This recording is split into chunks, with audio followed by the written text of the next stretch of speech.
Hey, How's it going? good. Can you hear me? I can hear you. All right. Yes, sir. How's it going? Today is It's the going day good. that the Lord has made. We'll rejoice. We will rejoice.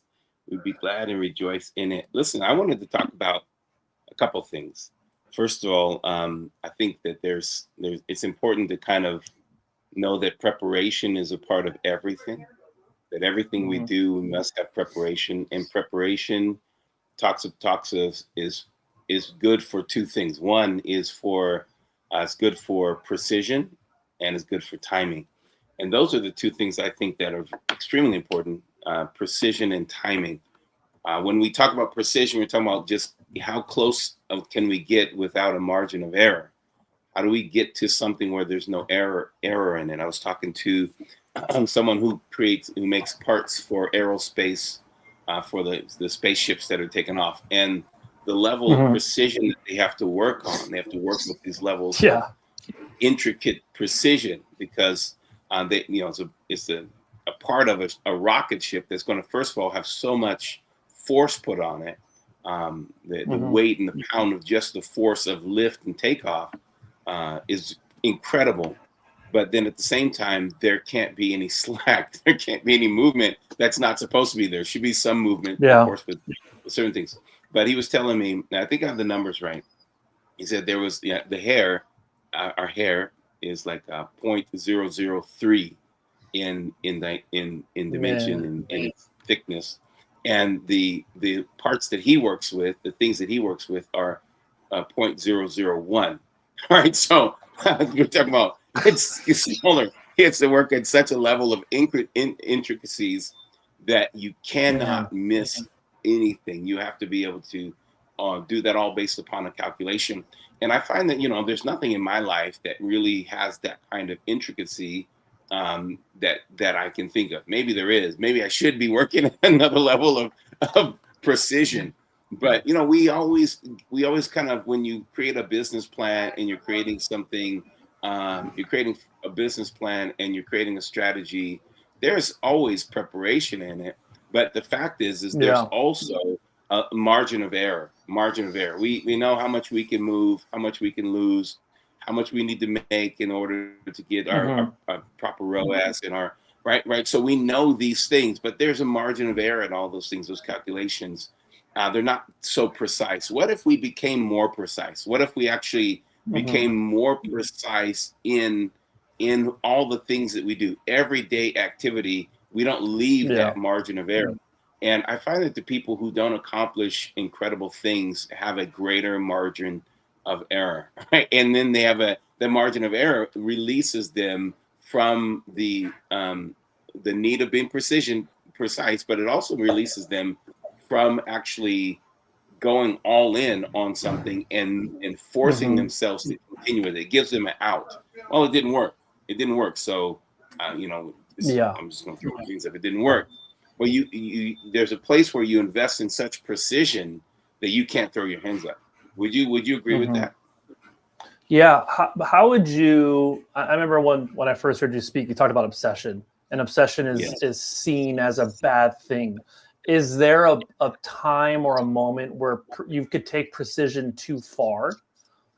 And or is it not because you're doing it with the purpose of being excellent or with obsession or because you're partnering with God? Is it, you know what I mean? Like, how could you take it too far? Like, no, I cannot go home yet. I gotta be Yeah. precise. Yeah, you can, yeah, and I think that brings us to the two other words that we're going to throw in here in a minute. But I think precision, if obsession should not lead you to damnation, it shouldn't damn anything. It shouldn't Hmm. create danger. Obsession comes from the word obsessio, which means to surround and build borders around it, to protect it, to keep it. So Uh, you're protecting it. You're obsessed with the fact that there's no condemnation coming to it. If your pursuit of precision leads you to a place of condemnation where perfectionism will.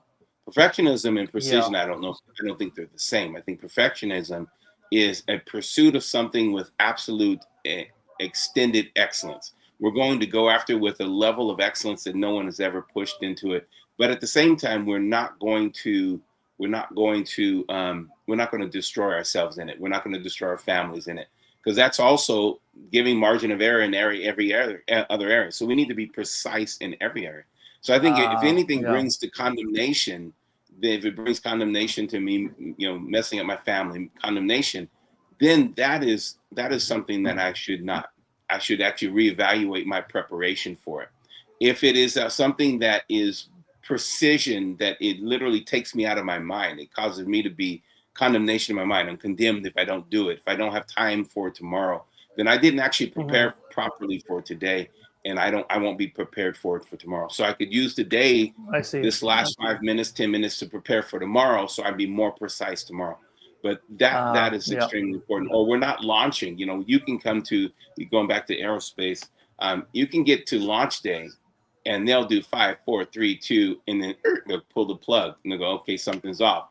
That is not based upon, their precision is based upon the effectiveness and the impact, not the timing. They'll put off so many launches because something is not as precise. So if we actually feel like our precision is based upon the time that we release, then that can be a problem, right? This is where, the software launches is completely different.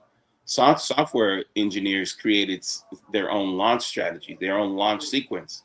They plan a day they're going to launch, and then they work to that day and they launch that. And then they put a beta 1, beta 2, beta 3, beta 4, and beta 5. The precision comes after the bugs are revealed, right? So they're going to continue to reveal the bugs as they're moving forward. So there is that safety of not losing ground, but at the same time not giving up, that kind of emotional wellness that continues to move forward and push in. Yeah, that makes sense. In your business, in the restaurant business, I know that there's prep work in the morning, there's prep work in the evening. Let's talk about preparedness, because there's two things that I think that it takes to be precise. One is to prepare beforehand. The second is to know the timing. These are the two things I see in Jesus. And then I want to just hear from you for a second.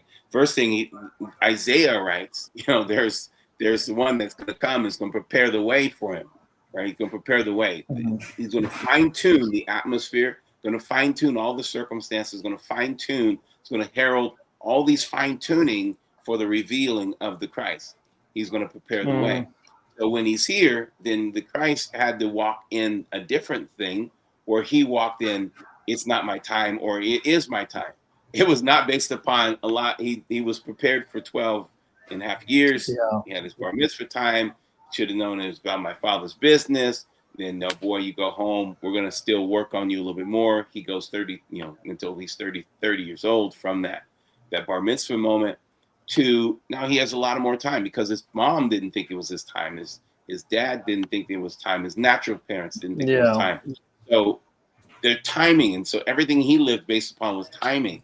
He felt like there was preparation, but then there's also timing. So let's talk about that in your industry and in business. You've been in business, not only the restaurant business, but in media and marketing. And, I don't know if you were ever a buyer of time for software, for ads and things, but the timing is everything. Talk to me about preparation. I've learned, at least in the food industry, that preparation is almost more important than the execution itself.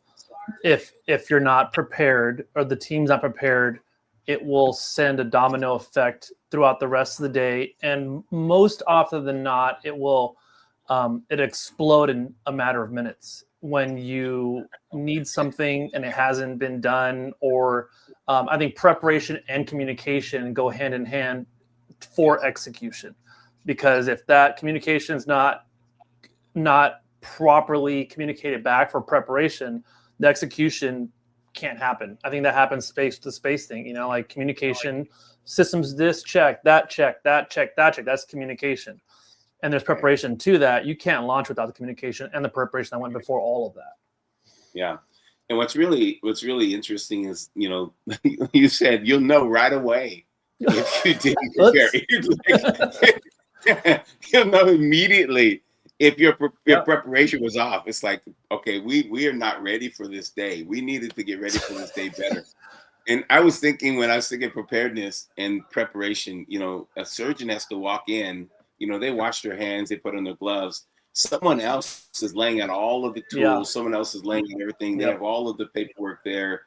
He's of course prepared with education, prepared to do his work. But man, can you imagine? I was thinking, man, if he's in there and all of a sudden he needs a scalpel and there was no scalpel laying there, or he needs some kind of clip or clamp, and there's nothing. That preparation, like you said, you'll know immediately. It explodes. It just blows up right in your face if you don't prepare. It's very. And I didn't realize how important that task was. My sister-in-law does that, and I didn't realize the kind of work. It's like she was going to law school without. I mean, really? I'm sorry, like she was going to like medical school to be a doctor without operation. She has to know every single thing that's happening just to give him a tool, and just almost question him if he calls for the wrong tool. She's allowed to question him and be like, "Are you sure you want that? You sure don't want this?" Mm-hmm. So she's the checklist for the surgeon. It's incredible. Yeah. Okay, so that to me is like so intense because it's again the margin of error. You're talking about a fine-tuned instrument. God created this instrument, this body, fine-tuned. Man has to get in there and work at the same precision level that God gave for this body to work, or else something will go wrong. You'll know immediately. It'll explode in your face. Just you'll know immediately. Explode in your face. We have to know immediately. So preparation. Have you ever thought about the idea that Jesus was 30 years before he started, 30 years on the ground, on the ground, and then he started his ministry at 30 years old, and then 3.5 years after that, he's gone. He's done. He's died and accomplished his purpose. Why 3? Why 30 years? Why 30 years and then 3? Of course, I'm not talking about biblically, but that's how important what you're saying. You realize preparation is more important than even next. There's this, I don't know the exact stats, but a football player, they only touch the ball for a total of like a couple minutes or something like that. The average football player there's 11 minutes in a whole football game that there's actual play time. Like how about that one person? Yeah. One person will hold the ball for a couple minutes, if that. But they have all that preparation leading up to it. All of the preparation leading up to it. So preparation, I think there's often people don't prepare long enough for the things that they're called to do. I think we want to get into the call of execution. And then we wonder, I think there's 20,000 churches. I know it's more than this. 20,000 churches a year closing their doors. 20,000.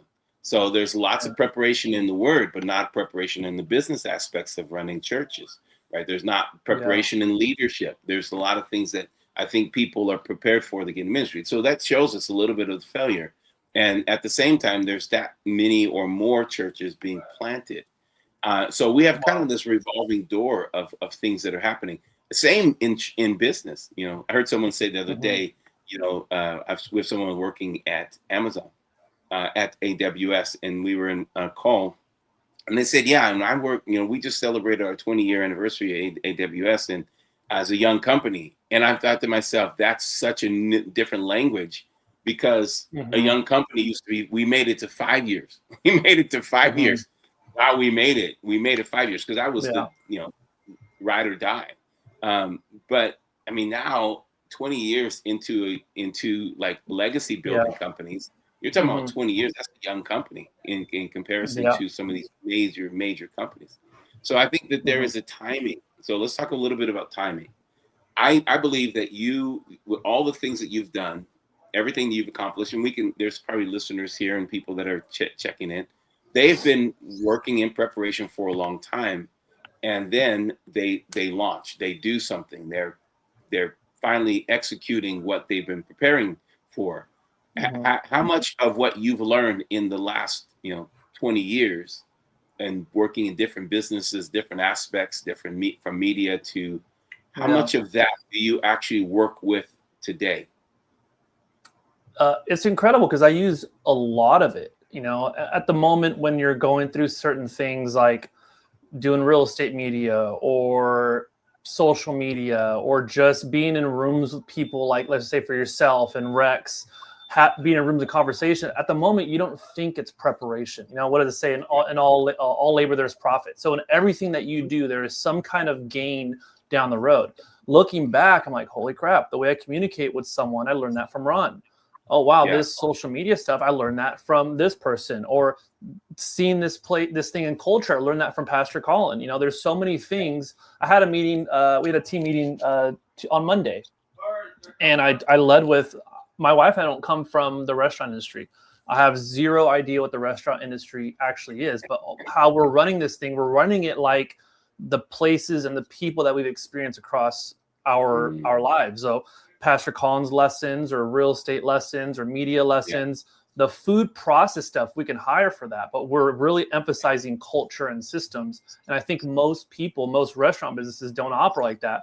One of the guys says, he goes, they call me Cheese, like Big Cheese. He goes, Cheese is very fair. He goes, but he takes no crap, because most restaurants, if you're a minute late, if you say something foul in the back room, they look beyond it, because it's just how the kitchen's ran. And we don't subscribe to that, because we don't come from the kitchen. So everything I've done and my wife's done we're able to apply today, which almost makes me believe this is what we were called to do, because all of the things are now aligned in this particular business or industry. It's amazing, because you were in the right time, and all the previous things that you've done, working with Pastor Colin, working with all these others, but then at the same time, you weren't in the timing for this aspect, the restaurant business. But all of those things were the proper time, and then they accumulated to this being the right time with all of the preparation for all of those things. So can we go through a season of time where we're actually in a season of preparation, but we actually think it's the thing that we're supposed to be doing? Ultimately, we'll end up in another aspect going, this was really why I was called. This is who I am. This is what fits us. This is the culture of what we have. And we're able to execute this better. I want someone to really capture that's listening, because in the season that I'm in, there's a lot of things that are successful now that I'm not focusing on, that I thought I was going to be focusing on 10 years ago. I thought for sure I'd be focusing on that traveling and doing certain things. I thought for sure. But as I got into this one aspect of things, and I spent time there, and it prepared me and changed my mind and flexed me a little bit in different ways, then I got this other thing. And then all of a sudden my perspective of the way the world works changed. Then I'm thinking, well, what I'm working on is not really going to have the impact that I think it's going to have. So I have to actually adjust. So I find myself in a season of preparation. This season of preparation that I'm in, it feels like I'm cutting carrots. It feels like I'm like stirring horchata, right? I feel like I'm like in the season where I'm not selling horchata. I'm not actually. I'm not selling any. I'm not selling the jalapeno carrots. I'm not doing that. I'm actually now just chopping everything and soaking everything and marinating everything, and yet in that season, people look at me going, "Well, you should be doing what we're doing," but I'm thinking, I'm not. I don't feel that perspective of the world is going to be possible. It was going to be impactful. I feel like I have a different level of impact. So my timing where I'm at is different than the timing of those that are around you. Like in the same sense that you have a major restaurant that's been around for several years. I mean, I don't know how many years, but they have 100, they have 1,000 different franchises or 1,000 stores. They're starting across the way from you, but they come over and they eat your food as they're prepping. They're in the season of prep. They're not even open, but they're in the season of prep. You're open, but you're not as seasoned as they are. I just love this perspective. To me, is because they're eating your food, loving your food, coming, and you're serving all their employees, their management, and all that. But at the same time, they're starting something that's going to feed you because of the crowds of people that are going to come through, because they have been in it. They're seasoned in it. You can be in the same space, but in a different season, in a different preparation, in a different timing, in the same space, and people not understand that. You understand it, because that's why we talk a lot offline. We talk a lot about how that company's doing their thing and what that company's going to do, and bringing someone else to you. And you find yourself sitting in the right place at the right time for the right reason, in preparation, but in execution at the same time. I just love Yeah. I love the scenario. Yeah, I think that what I love about this, it alleviates you from pressure. You know, I think it's very easy to get caught up in I need to be doing this. You look around you, I'm looking across the thing, and Todd Graves, it's this 1,001 store, and for a moment you can feel the pressure of like I'm behind or I need to do this, I do that. They got more marketing than me, but like you said, if I realize that I'm in the preparation stage, and my time will come as long as I keep preparing and take notes of what I'm learning, then my time will come, and it just alleviates all of the stress of striving to have to build something bigger or feeling like I'm playing catch up all the time. Well, and that's the whole thing. It's like even me, I'm watching Netflix buy all the studios and all the stuff, and we're scrapping, we're working our tails off to get our first studio launched, and we have our our platform built. We get our first, but I feel like, man, I'm so far behind. But at the same time, there is a road for me to walk in the preparation that we're in.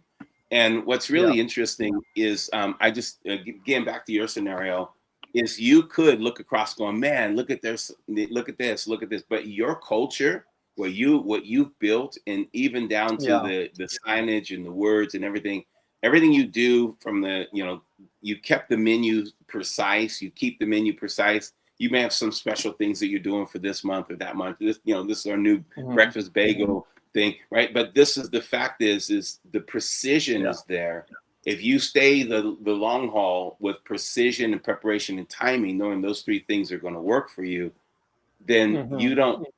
As long as you save yourself from a wrong perspective, right? If you feel like you now have to compete with them across the way, then that's going to be a challenge. So you don't have to compete with them. You're not in competition with them necessarily. I mean, you are ultimately. But the fact is their season. They have, I don't know, billions of dollars behind them. You don't have that yet, but you're working in preparation for that. As long as you keep the perspective and you keep the precision like you do. I mean, the way you hire, the way you fire, the way you are doing the things that you're doing. I mean, you're doing the work.